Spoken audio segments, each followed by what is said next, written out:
बिस्मिल्लाहिर्रहमानिर्रहीम। अस्सलाम वालेकुम। इंसाफ न्यूज़ रूम में खुश आमदीद। मैं हूं डॉक्टर मोहम्मद फ़ारूक।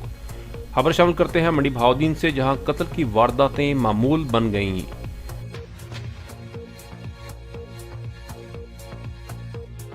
मंडी बहाउद्दीन के दो मुख्तलिफ इलाकों में फायरिंग के दौरान खातून समेत 2 अफराद जाँ बहक हो गए।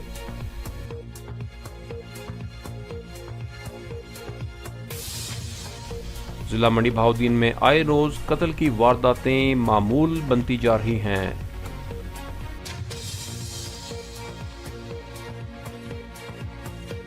हमें रिपोर्ट किया है ब्यूरो चीफ अनायतुल्लाह अंजम क्लेयर ने।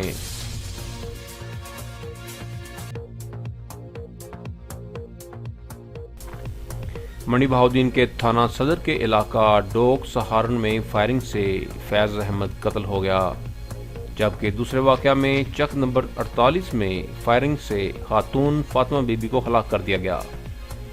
पुलिस ने लाशें पोस्टमार्टम के लिए अस्पताल मुंतकिल कर दी, जहां पोस्टमार्टम के बाद लाशें वरसा के हवाले कर दी गईं।